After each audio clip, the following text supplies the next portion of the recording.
Mr. Philp, lovely to see you this morning as ever.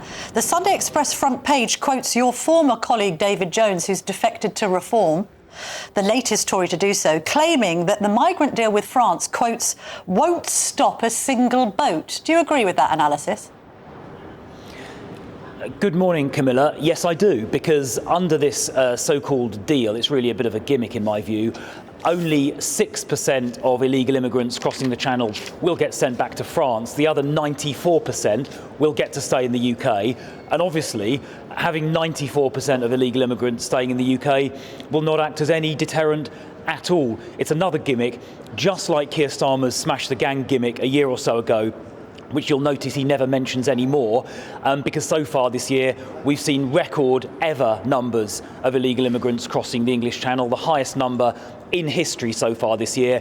And I'm afraid this so-called deal, this gimmick last week, is going to make no difference to that whatsoever.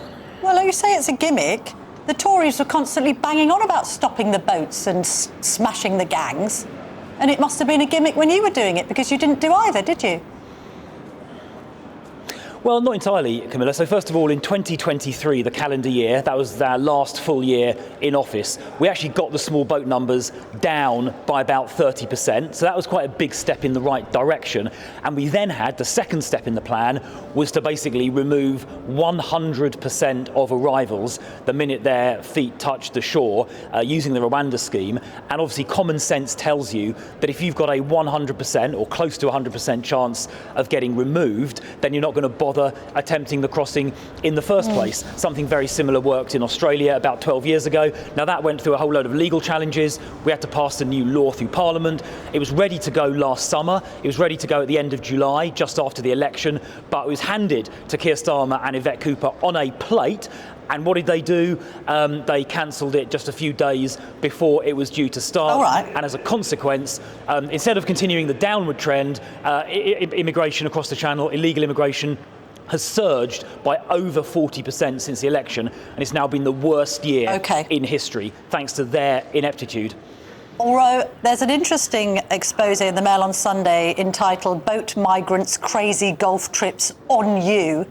And this is talking about Kent County Council splurging all sorts of staggering sums, including £102 on Fortnum and Mason goods, Disney and Netflix subscriptions worth 10 grand, an Amazon bill of 162,000, all apparently, according to Zia Youssef, that was ascribed to the Asylum budget. I was reading the story thinking, what is this nonsense? How could this have happened? And then I realised that it must have happened under the Conservatives' watch, because before the last local elections, wasn't Kent in control of the Conservatives? Yeah, well, I don't know when that expenditure was incurred or whether it was paid by the Home Office. It could have happened after the last election. I don't know, because it's the Home Office that runs the Asylum budget. But everything you just read out, Camilla, without question, is a total... OK, well, the year to June of this year, that's obviously after the last general election. Whoever was responsible, frankly, that is an outrageous waste of money. You were in charge until the locals, which were in May. So it's mostly on your watch, isn't it? That was Kent County Council. Well, yes, yeah, but just as I said, the Home Office runs the Asylum budget, and Labour have been Labour have been running the Home Office since July of last year. But frankly, whoever was responsible, that should obviously never have happened. That is absolutely outrageous. And I can tell you one thing: if I become Home Secretary, that nonsense will stop completely. Using the internet without a VPN, a virtual private network, is a bit like taking to the road without car insurance. All it takes is one unlucky moment to cost you a lot of cash. This video's sponsor is Private Internet Access. They are the VPN to help keep you safe. Click the link in the description below to find out why over 30 million people have downloaded PIA to protect themselves online. A virtual private network is an app that hides your IP address and helps keep your data private. When you're browsing the internet at home, you give up a large amount of data to businesses, to shops, and indeed to social media giants too. Hackers have the ability to steal your personal data with ease, including sensitive information such as passwords, keystrokes, and even your personal photos. Private Internet Access helps protect your personal data by encrypting your internet connection to keep your data out of the hands of cyber criminals. And it's not just hackers either to be concerned about. Information can be censored too.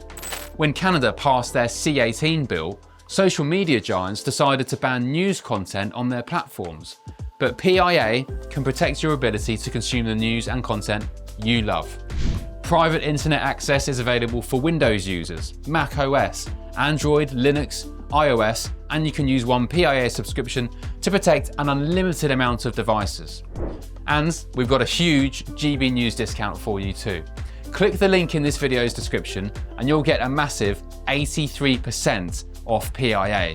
That's under £2 a month, the price of a coffee, and you'll get an extra 4 months completely free on top. Also, there's a 30-day money-back guarantee too. Visit piavpn.com/GB News to start protecting yourself digitally today.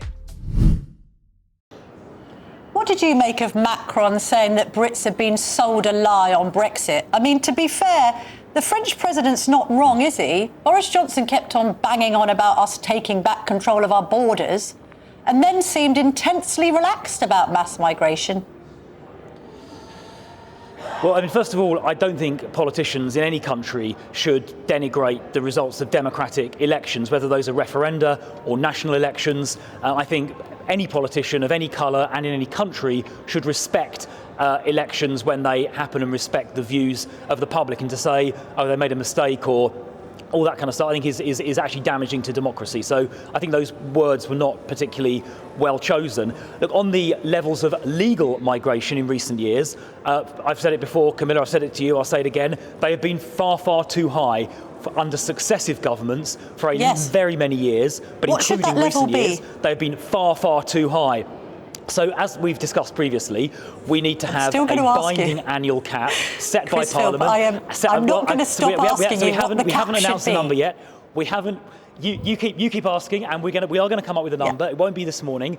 It'll be at a far, far lower level than anything we've seen in recent years, because it's been far too high. We must end the era of mass low-skilled migration. It's got to stop. Why hasn't the Conservatives said that the whole Motability scheme should be reassessed? I was absolutely staggered to read that people are able to claim Motability vehicles. So these are taxpayer-funded vehicles. They currently account for 1 in 5 new car sales in the UK. Let me find it. Good God. 20 people claimed cars for food intolerance. 20 people claimed cars for constipation. 150 cars were given to people with a frozen shoulder. Probably not the best idea to drive under such circumstances. Oh, this is my favourite, as it's the men's final at Wimbledon today. 40 cars given for people suffering tennis elbow. That is clearly ridiculous, right? Those people with the conditions you just read out, Camilla, should not be getting free cars paid for by the taxpayer. As you said, 1 in 5 new cars in the UK is given out under this scheme. So I think, first of all, those conditions you just read out, they should not be eligible for free cars paid for by the taxpayer, obviously. But secondly, we need to have much better evaluations of who is or is not disabled. It's been being done over the phone since COVID.